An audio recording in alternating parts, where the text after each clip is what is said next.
All right, we're going to go ahead and start our meeting. Thanks everybody for being here tonight. We had some technical difficulties here at the Red Cross tonight that we're going to have to get ironed out for the next meeting. But we're going to go ahead and start. We're just going to be on our Zoom, on our phones and laptops down here. The meeting is recording, so I guess if we miss something and we're given permission, we'll be able to replay the video. Welcome everybody. My name is John, N3ACK. I'm the club president, and in attendance tonight we have other club officers. We've got Rob, KI4UTY. He is our activities chairman, programs manager. We have Aid, KJ4CUY. They're on Zoom, and he is our acting treasurer and secretary. He pulls double duty.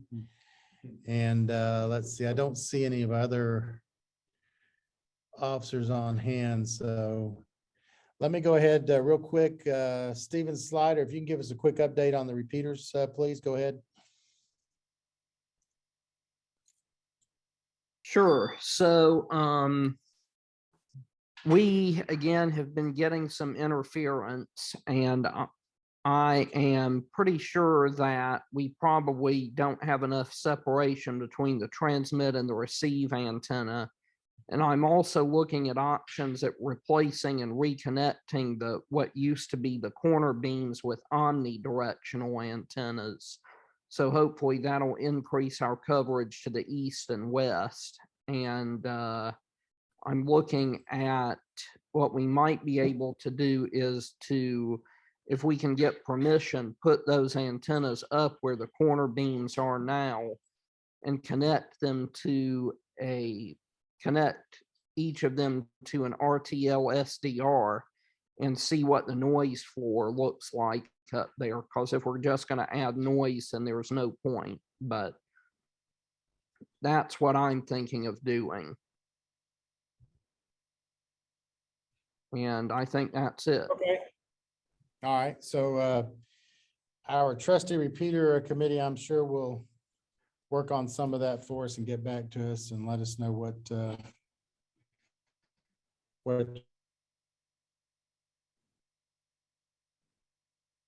you're able to do or not do.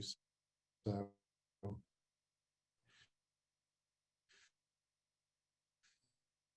thanks, Stephen, for that.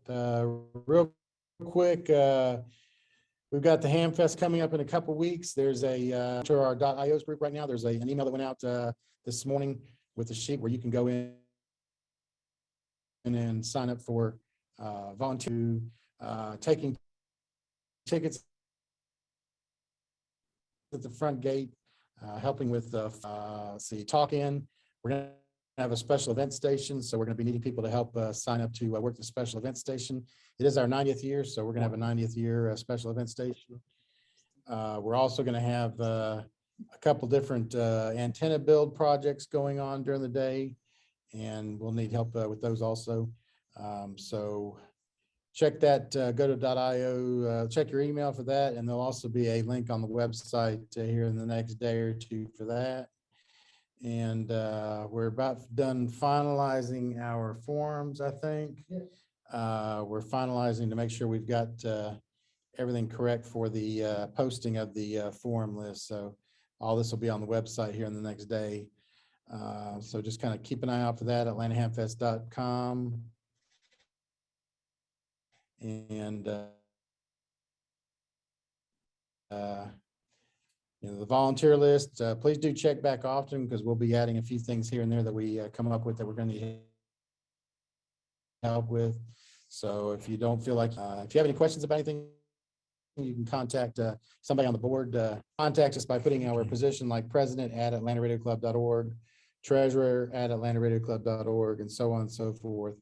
And if you got a question, you can send something to that, and you can we'll answer back as quickly as we can. Also for May, we're going to have a Sunday in the Park at the end of the month, the day before Memorial Day, and we're going to be at Lucky Shoals Park in Norcross, I believe, off of Norcross Tucker Road. There'll be information for that on how to get there and all that on the ARC website. That'll be a 12 till dark event. So please do plan on joining us for that also. And we should have a good time. That's normally the weekend for the Strange Antenna Challenge. So if you've got a strange antenna that you'd like to bring, by all means, bring it. If you've got a radio, bring it. We'll get it on the air for you. Especially if you're a new ham and got something new you'd like to try out, it's a perfect opportunity. So What's that date? that'll be May 29th, the day before Memorial Day. It's a Sunday.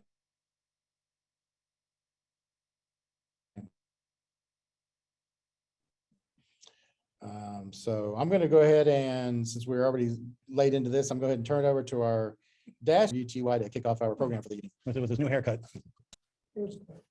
Here I am. Hi, everybody. I'm gonna make this quick. Fred, sorry for the delay. So I'm just gonna turn it over to you. AA7BQ, Fred Lloyd. He is, I guess you're the founder and you're in charge of QRZ.com, which I think we all use, but probably just for call sign lookup. If you have any questions about Fred, look him up on QRZ.com. I hear he's on there. So with that, I'm just gonna turn it over. Go ahead, Fred. The wait is over. Thanks. Okay. Well, hi, everybody. I'm coming from you here from Phoenix, Arizona. It's 102 degrees outside right now. It was 103 when the call started. So it's coming down rapidly. We don't even notice it because who goes outside in that weather anyway? Well, yeah, I'm the guy that created QRZ 28 years ago. And I've probably met some of you fellows in person before because I've traveled quite a bit, and I know I've spoken to your club before and different settings and what have you. A lot of times I'll come on and talk about how QRZ was founded, how we got started, and things like that. I've been given that talk for a good 10 years now, and lately I've had a lot more interest in just talking about the website, what it does, maybe going over a few features that you might not know about, things that it's capable of doing. And I also really like the interactive part of it. And I really love to answer questions. So, and don't be shy. If you got a question, just pop in, because if you're like me, if you don't ask it right now, you'll forget. And it'll be lost forever. So if you think of something, just butt in, go ahead and ask. There should be enough of you to remind me of where I was in the conversation. So I think we'll be okay. So anyhow, with that, I'm going to attempt a screen share here and pull up my QRZ screen, and the host here needs to enable that permission for me. I know how to do that. All right, hang on one second.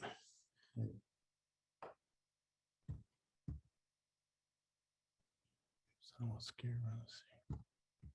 There it is. All right, you should have sharing options now. Okay, it's good. Thank you. Close this out. Okay, so Yeah. everybody should be seeing a picture of the QRZ homepage right now. Trying to make that as big as I can. Is that what you're seeing on the screen? Yes. Okay, good. So this page started off a lot simpler. In fact, anyone can tell you that there's just 100 different things to look at right here on this page. However, it wasn't always that way. This is what the page looked like right here back in 1997. In fact, darn it, like that. And I guess you can't see that because I'm not sharing that. Okay, I apologize for that. Anyway, let me get that out of the way. And further apologize for my tardiness here. Okay. So, the big thing on QRZ, of course, you see across the top, there's lots and lots of different things and places you can go and things you can do. But let's just start where everybody starts, at the database. It's a fact that every single person that comes to QRZ looks up one call sign first. Guess which one that is? That's right, your own call sign. And this fellow here is VE3DWI. We can see he's in Canada there. And we've got a few things on him here. It says that, for example, there's his biography. It tells a little bit about himself. And in detail, this is the important QSL information that most people come for, and including a map to his physical location. Now let's look at that for a second. See that line on the map there? That's a line between his location and mine. And that distance is 1,825 miles, as shown right here. And the bearing from my location here in Phoenix is 58.7 degrees. So if I had an antenna, that's where I would point it for the best reception. Now, bear in mind, that's true north. That's not magnetic or anything. That's true north between 2 points. And just for curiosity, we also mentioned the long path to the same location. But this basically shows that every single record on QRZ has a location associated with it, and frankly, a lot of information besides the location. And for example, counties, if it's the United States call sign, will be an important field, and other things like that. Here he has his CQ zone. We can find that out here. And then there are other call signs. He's known by these other call signs down here. And if you look down at the lower left, you'll see that if PA0MIH is a previous call of his, well, that's an alias. He's got that set up now as an alias. That means that if I go up to the search and I search for PA0MIH, it's going to come right back here, PA0MIH, and that's because he set up an alias to this call sign, and it gives here, it's crazy enough, it says there are 3 people that have used that before, but we're going to pick this one here. And again, that's what an alias does for you. If you add an alias to your call sign, it means that it's an alternative way for people to find you. So if you've had old call signs, you put them in there, and they can still find you. That way we don't have to carry the actual old call sign record. Now, let's go for a moment to my own record, to my own page. And it's a pretty big, normal page like everybody else. But I wanted to show you here in the detail, for example, it's got my location set right here, and that's in the middle of Phoenix, Arizona. And that's actually a mailing location. It's not far from my physical location, close enough for all of my antenna work anyway. So that's my location. Well, some people write to us often and ask, well, how do I set that location? I mean, that information does not come from the FCC. In other words, the FCC does not have latitude and longitude and grid square that they don't have that stuff. They don't at all. They don't have it. We have to come up with it. And so when new call signs come in, we do a lookup against internet databases that map street addresses to lat long, and we come up with something when we can. Sometimes we can't, but when we can, we do. But still, the question is, how do I change this location? Well, it's not difficult. If I come up here and say edit the AA7BQ, I'll come to the general call sign editing page. Everyone should be familiar with this page, because this is where you edit your call sign page on QRZ. And there are several categories. Since there's so many things, there's several categories here. And the map and the grid square and the coordinate are what I'm interested in right now. How do I change my location in QRZ? Well, I'll click on that, and it's pulled up the map that's shown on my page. And notice this pointer here, I can move that around. So if I've decided to move, for example, to another part of the city, all I have to do is just move that pointer like that and click on save. And that's how that'll update my grid square, everything, and my lat long coordinates all at once, simply by moving that map pointer. You don't need to know your grid square because it'll tell you, for example, right here, any place I drag this pointer, it points to a grid square. It's displayed right up here, DM43JB. If I move it up here, it's JC. And so on and so forth. So I'll bet you didn't know that you can find any grid square anywhere by just using the little map feature. There are other places you can do it, but that is one of them. Another thing here, you notice that, see this little selector box, it says mapping options, actual location, or with a pointer, or approximate location, or no map. So some people don't want this. They don't want a map to their location. Well, you can choose no map, no location, no grid, and it won't be shown. So we give options wherever we can, and but this particular one has proven to be very, very popular. Some people ask, they'll come, especially after a call sign change or actually after a physical move, they'll ask us what's wrong with their county information. Well, the county information is kept here in this section, the section that's called basic call sign data, update the basic call sign data. County is another one of those things that the FCC does not supply. And you'll see here in this form, this is the data having to do with my call sign itself. Some of it's in green and some of it's not. The stuff that's in green is supplied by the FCC and we can't change it here. But the other things, including the county right here, I can choose any county within the state, in this case, within the state of Arizona. And that's how I would update the county for my call sign. And if it was a different state, even that works as well. It just has to be indicated in the by the FCC there. So we're in Maricopa County. Here's where we put these aliases in. If you have an alias, this is where you would enter it in. Like if I wanted to add an alias, like for example, AB1ZZ, that's probably a real call sign. I could say it could be mine.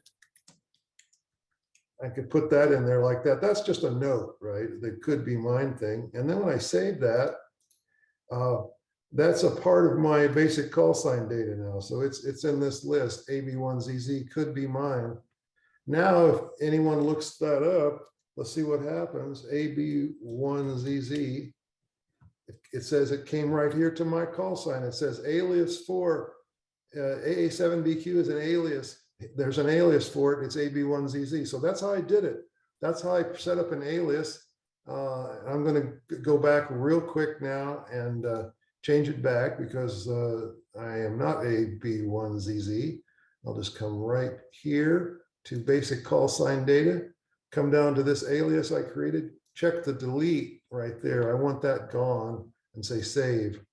And now if AB1ZZ that's AB7, 1ZZ gets looked up, there is no call sign AB1ZZ. So that's what we expected. That's good. So there you go. Just a quick peek in how you can set up your call sign page for those things. I know editing your call sign page can be difficult too, especially when it gets large. This one is a modest sized call sign page, and there's not a lot of words in it, but it's a showing of what you can do. By the way, believe it or not, we have 2 million pictures on QRZ, and that was the count as of last year. We certainly have more than that now, but just in terms of ham photographs, we've got the largest collection of them anywhere. Right up here where it says database on the main menu, if you come down here to pick Safari, that's picture Safari, you get to see some of the thousands and thousands of photos that we have. And you can scroll through this list literally until you're until your mouse runs out of gas, because it'll never end. You cannot get to the end of this list of pictures, and anyone that you see, you can get it, you can look at it closely, or you can actually go to that guy's page if you wanted, or you can add a tag. If you add a tag, like I'll put flowers on this, that just goes into our database to help identify the picture later. Someone else might want to find flowers, and that's how he'll do it. He'll search for flowers. Anyway, just wanted to show you our picture database. Hey, Fred? Yes.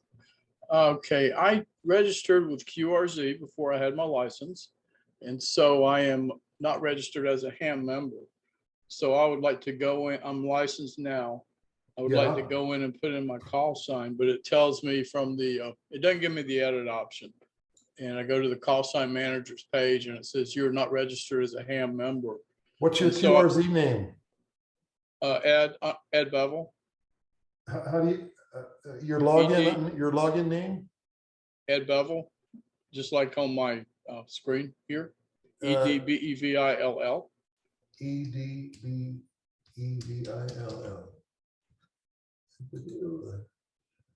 Okay, and that new call sign is? K04 SRJ. SRJ, okay. Tick, tick, tick, tick. Come on, baby. I know you can do it. Okay, and that's in Sydney Marcus Boulevard. Yes, sir. Okay, you're set. Oh, That'll thank be you, Fred. $5. Any other self-service here while we're at it? I mean, not a problem. Okay. Thanks. So anyway, I showed you the picture database. What if I wanted a list of all the hams in a certain zip code? For example, near where you guys, what's a good zip code in your area there? Anyone? 30324. 30324. That's where we are now. Yeah. And there we go. Well, there's only half dozen hams that have list that as their mailing address. How about That's that? 33, right? But we're seeing 30324, yeah. Can you see the screen okay, or is it too small? Engage C4ARC on there. What's your problem? Be quiet. Okay. First few records, yeah, he needs to click on something. That's pretty, yeah, that's surprising. Wait, there's more, but he's got to click on something. Yeah, Yeah. now there's a lot of other things we can. Are there other search. pages on that? What's that Fred? again? Oh, were there other pages on that? It Other said there were pages? 30 No. there were 33 hits, but you only saw, it only displayed 6. Let me see that again. Let's see. That was 30324. Okay. Oh yeah, there's 33 of them. And this is the first few. And if I say plain text, for example, and do a download, it'll come up, it'll create this file like this, and then I can look at the file, and there's the 33 call signs right there. Oh, okay, that's nice. And those will import directly into a spreadsheet, for example. You can, or directly into Word for mailing list generation. And it includes the lat long and the grid squares and all that. So it's a very rich data set. That is a subscriber feature, actually the downloading of that data, but an awful lot of people use it. Hey, Fred, is it possible to get that data with email addresses? No.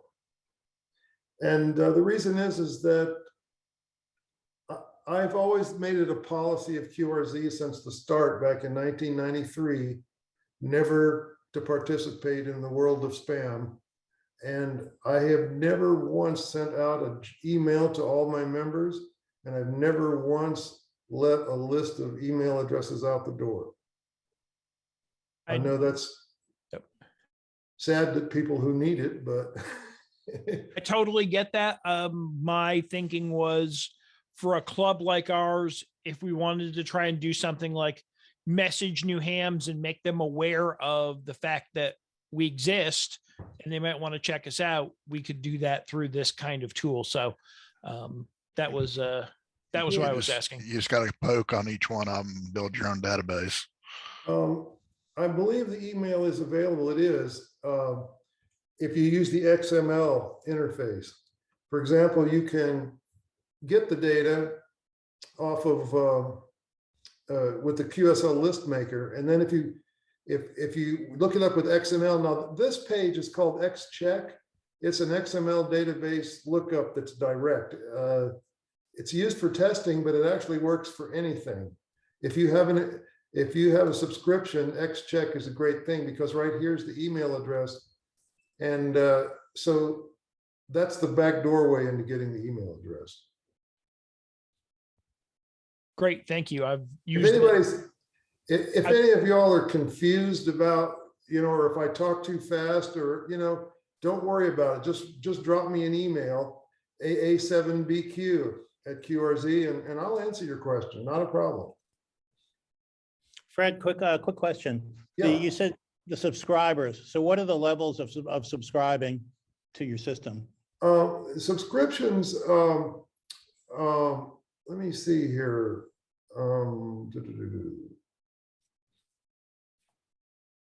For instance, I've got database. So do I get to use some of those other options? Well, here are the basic levels. There's the database is the one on the left, XML. We'll be renaming that sometime in the next year. And then the premium subscriber includes everything. Everything on the right includes everything on the left. So the premium includes XML plus removes all the ads from the site. So there's no more advertising when you come to QRZ. And then the third one, the platinum subscriber package, it gives you the ability to get a discount on all award certificates and several other benefits for a platinum subscriber, a free call sign certificate, lots of things like that. And then the lifetime, which is basically platinum for life.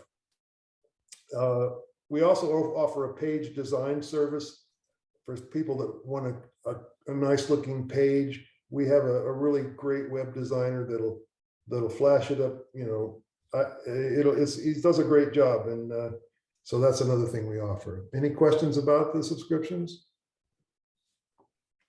What you just showed with the downloads, so any of the packages will give that to you then. XML. Yes.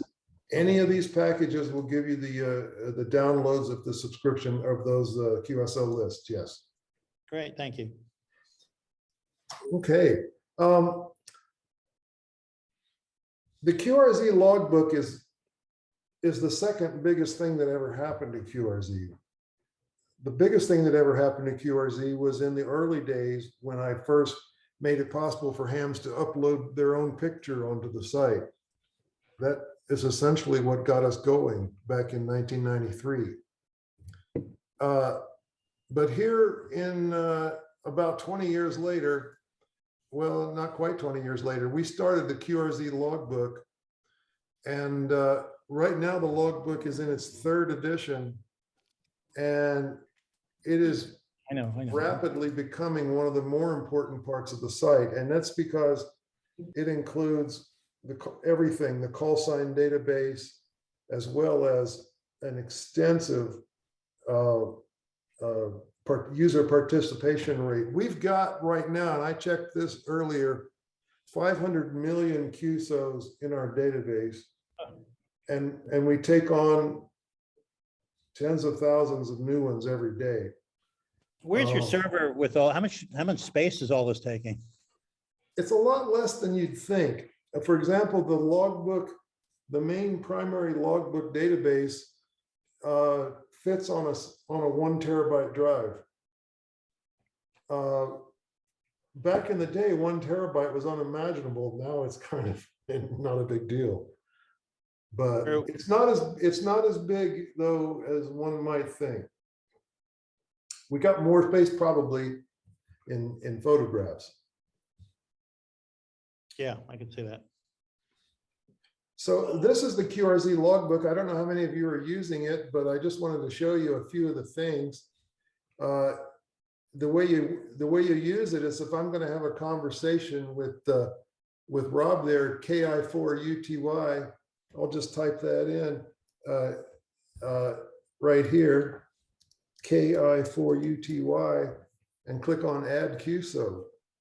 And now I'm recording a QSO, the details for a QSO that me and Rob had. And let's see, well, what band is it? Well, you know, there's a lot of choices here, but we're just going to say it was on 1¼ meters, and the frequency, it doesn't matter what the frequency says here, because frequency is not, it's only for your information.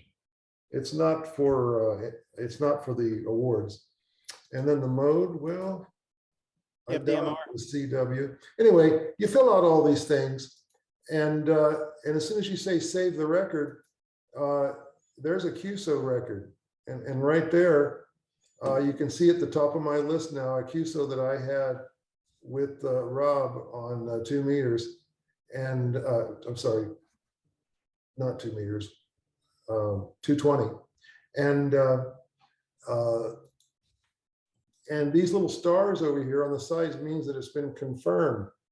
Now, confirmed QSO, this means that I recorded a QSO with VA7STV, and he recorded a QSO for me in his logbook. So both of us have the same thing recorded. The system says, bingo, that's a confirmation. That's how it works. You know, it's not like it goes out and asks people for confirmations. It tells them that when people are waiting on them to confirm, but the way you confirm is that you have to record the QSO. Once you record it, if it matches, here's something that some people don't realize. A match, according to QSO matching rules, according to awards and all that, a match is only 4 things. It's the date and time, which is plus or minus 30 minutes, the call sign, the band, and the mode. Those are the 4 things that make a QSO match. Everything else, and there's hundreds of other things, aren't really counted unless you're going for specialized awards for certain things, then they count. But in general, just order to match a QSO, that's the basic thing that matches a single QSO. When you've had a few awards, I mean, when you've had a few QSOs, you can apply for awards here, and the system will let you know when you've attained a certain level. For example, I've earned the World Radio Friendship Award, and I can click on Analyze right here, and it'll tell me about that. And the World Radio Friendship Award is basically having 25 contacts around the world with 25 other QRZ members. And this shows how I did it. So I had 2 QSOs on 15 meters. I had 2 on 40. I had looks like 131 on 20 meters and 1 QSO on 8 meters. I mean 15 meters. So anyway, that's how the analyzer works. And it says here that I could actually get endorsements for both 40 meters and 20 meters added to my award. And that's nice to know. And anyway, and you can select what type of awards and all that you're looking for, and it'll do those calculations the same way. Lots of different awards that we offer. The latest one that we just came out with is for Africa. And for Africa, there's quite a few countries. I only have one, I suppose, Canary Islands. So it's going to be a while before I qualify for that one. But there's a lot of really cool awards, and it has become a very, very popular thing at QRZ. In fact, it's almost as popular as the call sign database pages, which used to be the most popular part of the site. But now the logbook is kind of creeping forward to take over in that respect. So it's extremely popular. Are there any questions about logging or the logbook from the audience? Yeah, I've done it. I Yes, think you doubled my number of contacts. yes. Is there any connection between this and, say, Logbook of the World? Well, yes. And the connection is such, I'll explain the connection. If you participate in Logbook of the World, then you upload your logs there, Feature. and they give you credit for them. And then if you participate with QRZ, you upload your logs here, and we give you credit for them. But then on our program, we have a Logbook of the World import-export feature, such that if you're a QRZ member and a subscriber, you can tell QRZ just to forward all of the stuff that QRZ has to LOTW, and you can tell it to go to LOTW and get everything that they have to keep the two in sync. So you don't have to download and upload and all that. You just come into this page here and you do import export as necessary, and that will tie the two together. There are some things that are unique about the relationship. One is that we give credit we give confirmation credit for QSOs that are reported to us as confirmed by LOTW. So if LOTW says that, yeah, that QSO is confirmed, we will give you credit for that over on QRZ. One of the nice things about that is that if you have some paper QSLs, which we can't handle at QRZ, you can get them into LOTW, and that's how you can get them into QRZ. LOTW will not accept QRZ confirmations, and they apparently won't negotiate that, and so I suppose it's too bad, but that's the world that we live in. Any other questions about LOTW?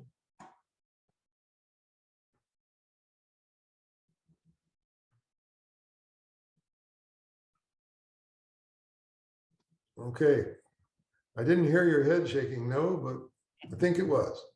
The other thing, some other things we've got here, the DX spotting network. I know a lot of people use that. This comes from Brazil, actually, a ham there, and I haven't talked to him in a long time. I forget his call sign exactly, but this is a real live DX watch receiver that's set up, and a group of receivers, and a lot of people use this to get the latest spots.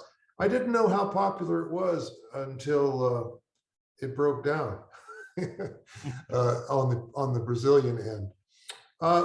We also have a ham club database. Let's see if we've got you here in Georgia, and at Atlanta Radio Club Inc. W4 Doc. There you go. So you're in our ham club database, okay? And most of you are familiar with the other database offerings we have, daily reports and things of that nature. If you're feeling lucky, you can always choose random call sign here, and there you go. You get KA1SS SAS, and his license is expired. Okay, well, that's how that goes. And then we've got our discussion forums. Some people love them, some people hate them. But the part that almost everyone loves is the swap meet. I've always been very, very active in swapping and radio and trading. I'm kind of a junk collector in my spare time. I love anything electronic, and I've always operated this swap meet with a lot of joy, to tell you the truth. And we worked very, very hard to make it a safe place to shop. I know in a lot of places online, when you buy things, when you're dealing with people on the internet, it can get dicey sometimes, and things can kind of you can get ripped off. People try to sell you things that they don't have and things like that. And we fought the scammers for a long, long time. And now it appears that we're on top of it. And what we did finally, which not everyone was in favor of, was that we made it a subscriber feature. You have to be a subscriber to post a for sale on QRZ. What that has ended up doing is it means that every single seller on QRZ is a verified person that we have a real name and address for, and they've paid to be a member of QRZ. That has actually cut the scamming activity down to zero on the for sale side. One place we still have scammers is over on the wanted side, where you post something, well, I want this, and you post a wanted ad. And that's because the general public can read wanted ads, and a scammer sees that you want something, you can bet that he'll give you a call and tell you he has it. And I tell everyone, really, it's not great to shop around in the want section. And I only provide it for people who insist on doing it anyway. But the swap meet has been a great thing. And it's also a place where I swear it seems sometimes like every single piece of gear that gets listed here will sell. And if it doesn't, there's something wrong. And all the grays, little gray tags that you see on the left-hand column there, sold, sold, sold, sold. It's clear that a lot of equipment goes through here. And it's been that way for 28 years now. So things are working. In other resources that we have, we've got places where, forums to discuss scams and ripoffs, place to give good reports for other hams. We've got a general merchandise section. You never know what's going to show up there. Well, here's a guy selling a Phantom 3 drone, a Dymo label maker. There you go, an Apple MacBook Pro. Those are all a FLIR camera system. That puppy sold. See that? That's sold. Anyway, the swap meet covers a lot of things, and everyone enjoys it.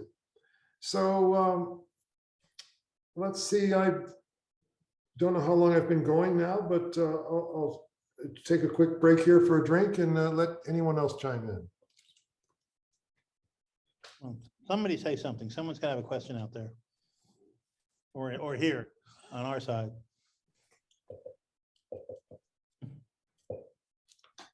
Just to comment that it's really an amazing amount of information out here, and I'll have to spend a lot more time than I have exploring. Hey, Fred, one of the things I think is really a feature of your site is your search by zip code. Yeah. That's very useful when you move into an area to find out who your neighbors are.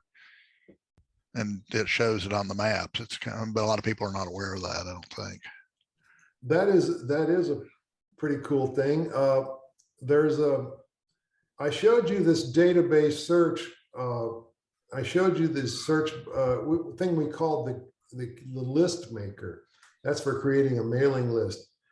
We also have this thing called Ham Grid, which shows you. It's called Gridmapper, and right here is I think what David was talking about. It's the same. Yeah, that's it. Yeah, and this particular one, you type in you just indicate which grid, and it shows you all the hams. And those, if you see those little red and blue dots there, every one of those is a ham, and all the blue ones are members of QRZ. So we've got quite a football team going here. The only feature I think would be a little bit helpful on this one, and so if you didn't have to look up your grid location, would be a way to type in a zip code. Yeah, and then map that to a grid, because I don't think it's horribly hard, but Yeah, yeah. Zip code could be multiple grids. Yeah, yeah, but you can drop it, pick one and just drop in the middle, then everything will be kind of adjacent at that point. You Yeah. zoom in and out. It's just, you got to go figure out, if you don't know exactly what the grid location of the person or the place you're looking for, then you got to reverse engineer where it's at. But I was thinking too of let's see, okay.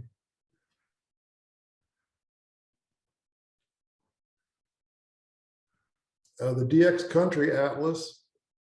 If you ever if you come up with a strange call sign, you can always type it in down here and it'll look the country up for you, like three Bravo 3 Alpha Alpha. Let's look that up. It says that would be Mauritius. 3 Bravo and 3 Bravo 8. So anyway, the DX Country Atlas, and it'll locate any one of these. You'll notice too that every one of these countries that pops up has a map pointer in the center. That's represents the geographic coordinates that we will use for someone located there if they haven't otherwise told us their precise location. For instance, if someone says that, well, they're from Canada, well, that's the location that we're going to show if they haven't logged in and put their actual location in. Just a little thing there. Go ahead. Nice. Oh, thanks. By the way, I wrote all this software too. That was going to be one of my questions. Yeah. I don't know why I had to say that, but yeah, I did. And nice job. so it's a big achievement. it only took me 25 years.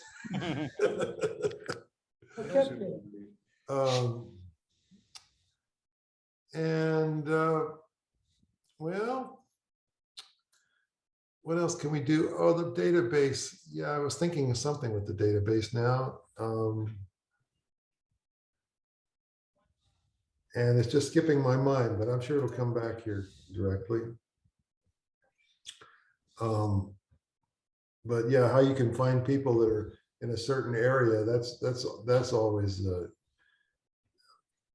always interesting to find out how many hams there are. It's a source of constant entertainment. Let's go over here to like where you guys are located. And there we go, Atlanta. Fred, how are you cleaning up the addresses? Are you using some geocode? Yeah, we do. We do a geocode, and the resource that we use is here.com.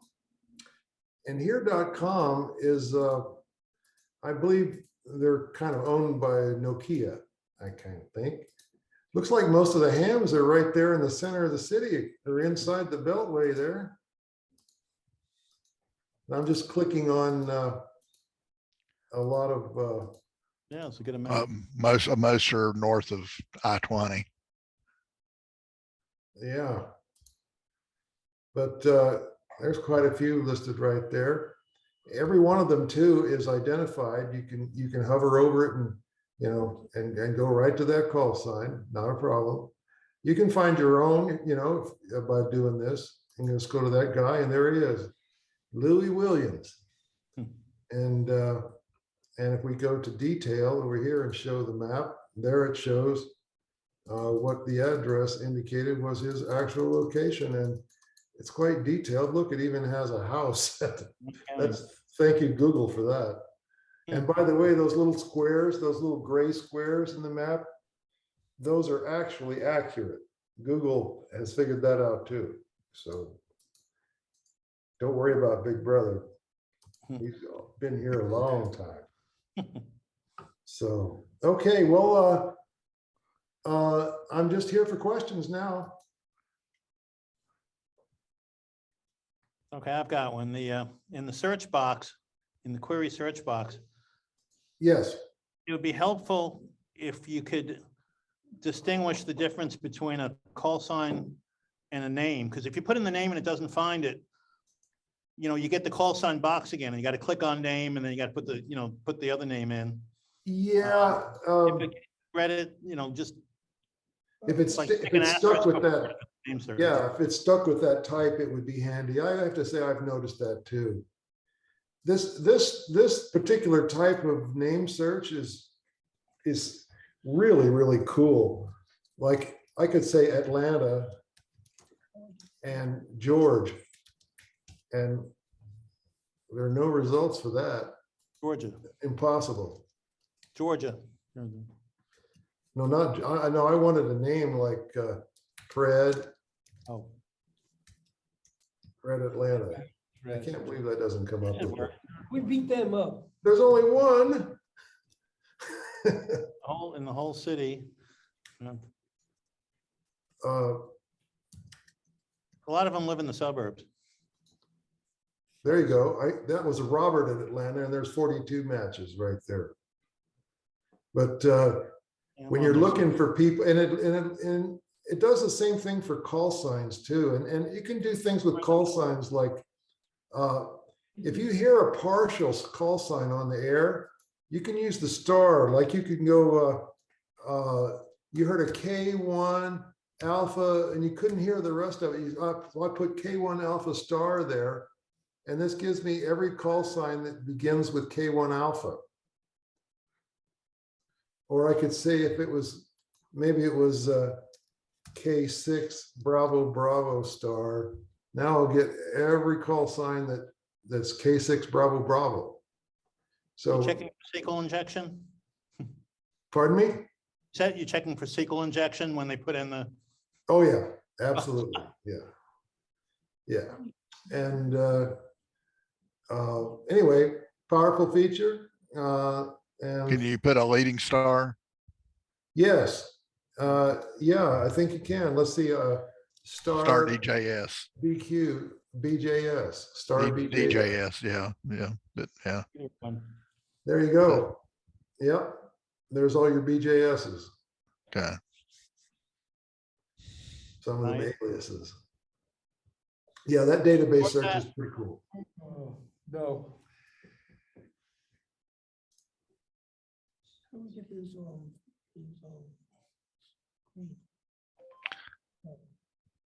Hey, I'm busy. How do I get his screen? They can answer. I guess they can't. It's what the time. Rob, you're alive. Yeah, QRZ, sorry. We have a question locally here. Okay. No, somebody wanted to know what the site name was. Yeah, what is it? All right. Well, anyway, I've enjoyed being with you guys again, and but I'm here to stay as long as you like. Fred, I had a question for you. First of all, do you keep stats on how promptly people upload their logs? I seem like no, you don't. Okay. Seems like I'm always getting stuff from like 2018 or whatever. I was just kind of wondering if that's common or rare. It's mixed. It's a mixed bag. Some people discover QRZ and then start doing their paper logs and converting them. It's a complete mixed bag. If some people are new and some people are old, and they all want as much in there as possible.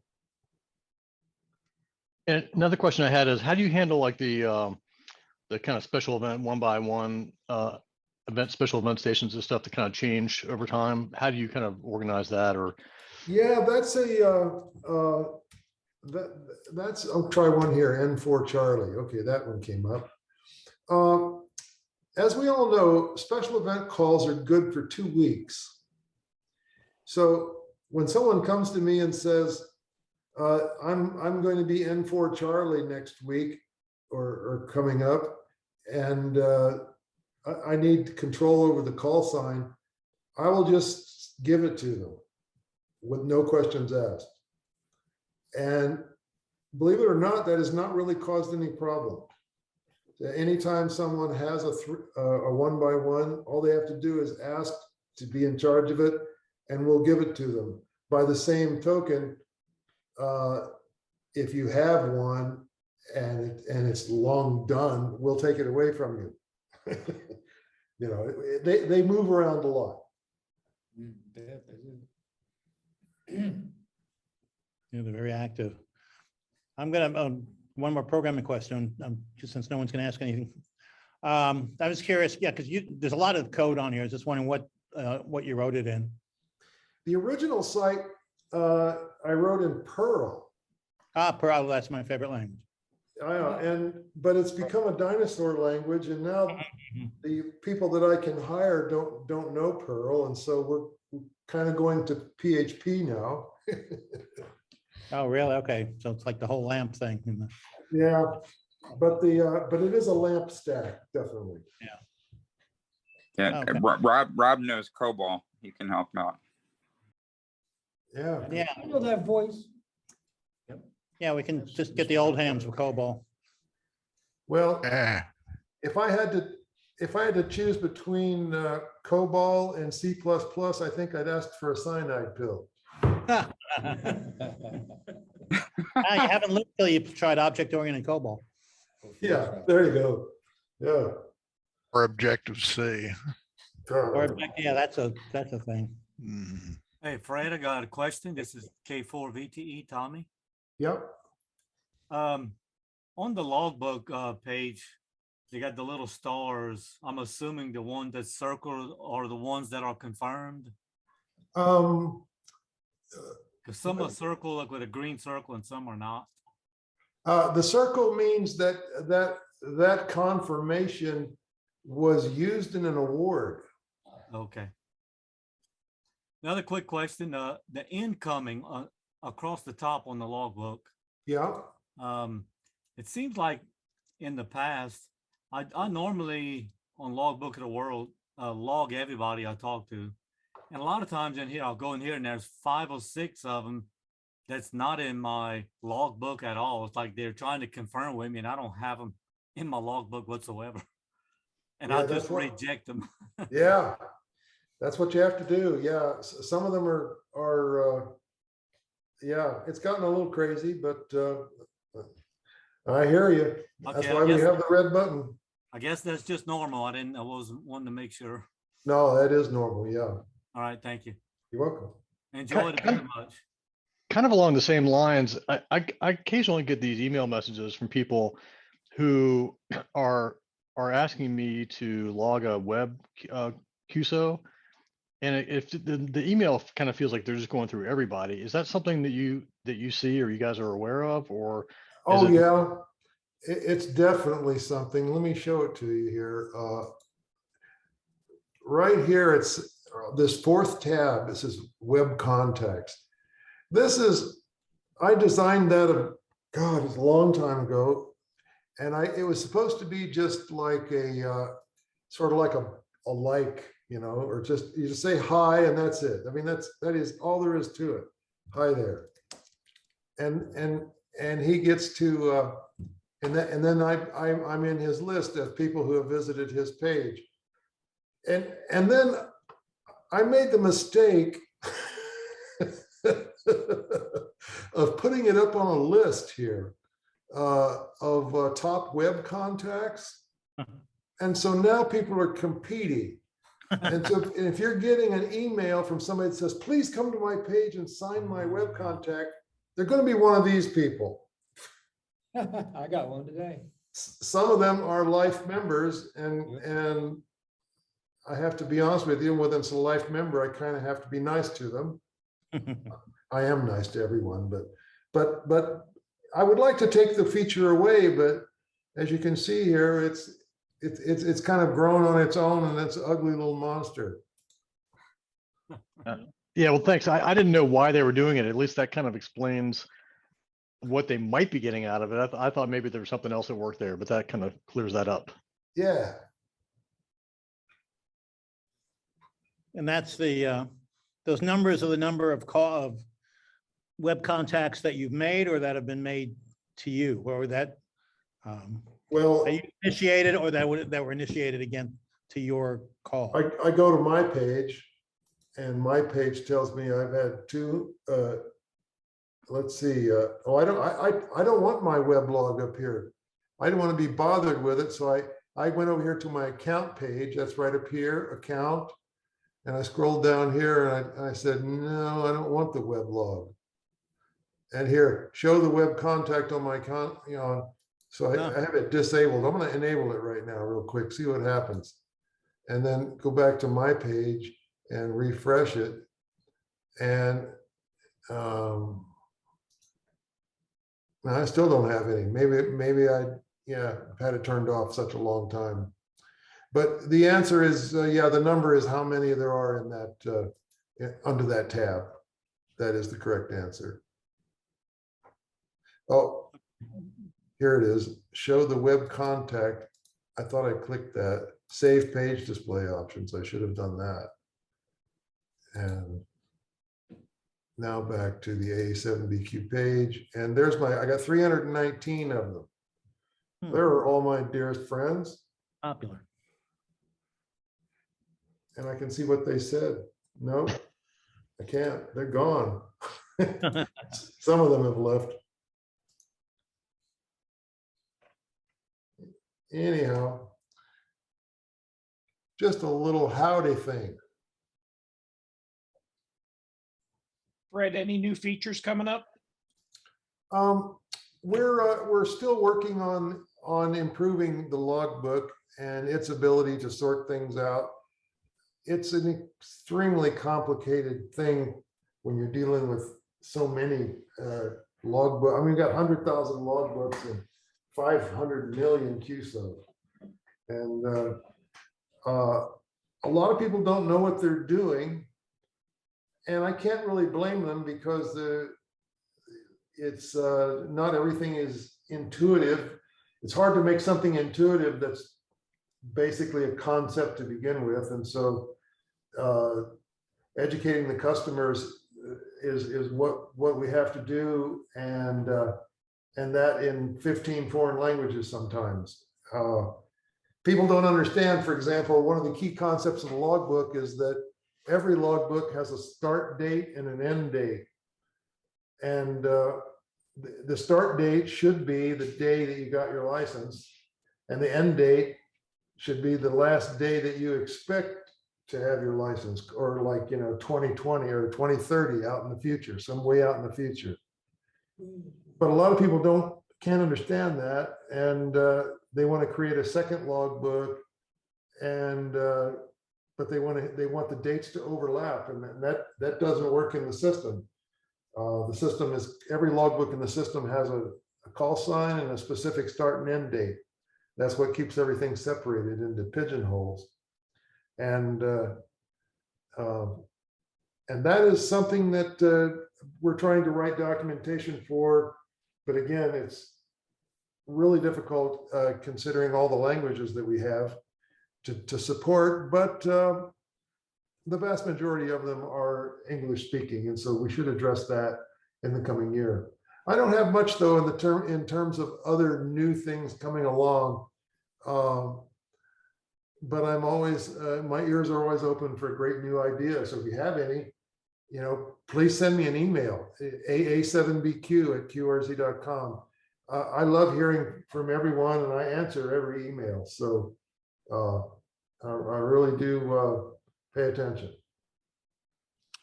Do you have a handout or anything that you'd want us to maybe put on our table at the Hamfest to say, hey, guess what about QRZ, or anything that you'd want us to say? No, we've never really had a brochure or anything like that. Because this information is really, really helpful. Oh, And, oh, great. Well, I'm glad to hear it. and I guess everybody understood everything because they have no questions. Well, either I put them to sleep, or they're dumbfounded, or they left. No, I appreciate it, everybody. I know there, there's not a terrible amount of questions, but we're here for you. And the QRZ is going to be going for longer than I will, because I've already made all the succession plans and all that. I mean, I'm 69 years old, and QRZ is going to keep going into way off into the foreseeable future, because the people under me are much younger. So thanks a lot, guys. Appreciate coming to your club. Thank you for Thanks. being here. Appreciate that. I'll send you the link to the Yahoo, to the YouTube when I get it up there. All right, great. Yeah, and Fred, I just wanted to say also to thank you, because QRZ, I think, makes ham radio more fun. It really does. It's something that I use a lot, and I really enjoy it. So thank you for that. Oh, well, thank you. I appreciate it. And I tell you one more little story. I got a guy from Germany that's hopping mad at us right now, and he's calling me every name in the book. And the reason is that he got on the air the other day, and someone who he's talking to said, "Hey, you're not on QRZ. You must be a pirate." So I told him, I'm real sorry about that, but what can I do? Thanks a lot, guys. Thank you. Fred, I'm glad you got that extra hour behind us, so it's even earlier there. 3 hours. Yeah. Okay, one less. Where's he? Yeah. Arizona. Oh, okay. Yeah, it's only 6:10 here, so, all right. Is it They don't 6:10? time zone. No, 10 till 6. All right. Thank you, Fred. We appreciate that. Very All right, much. guys. We'll see you again. Thanks. Have a great one. Bye. See ya. All right, guys, thanks for joining us tonight. It's almost 9 o'clock, so we're not going to do really much any business after this. Door prizes. Yeah. Door prizes for those present. Yes, that's Only for right. those that are here in person. Thanks for joining us, and sorry we had a little technical difficulty getting going. We'll hopefully have this resolved for the June meeting. As we get back into these in-person meetings, we're also going to be doing dinner beforehand about 5:30 or so. Tonight, a couple of us met at Gino's Pizza down the street. I know several of you all are familiar with that, so keep an eye out for information on the pre-meeting eating, and please do join us for that. We'll have in-person going forward, hopefully. You're going to become a Red Cross volunteer. That's right, and as always, we've got our beautiful model here. We are partnering with the Red Cross, and of course, they provide this nice facility for us to be able to meet and have state-of-the-art stuff to do our meetings with. So if you have an interest in, I would encourage you to sign up to be a volunteer. If you have an interest in that, we can send a link up how to join, and you'll go through an easy background check, and then you'll have to step through some simple training, I believe. If you've ever been a Boy Scout leader, it's probably along the lines of what you do for a Boy Scout. So fairly easy, and It's nothing you can't do. Any things you have for the ARC, that the Red Cross, that you might want to pass along as far Well, as if you volunteer? become a Red Cross volunteer, you get access to the radio room.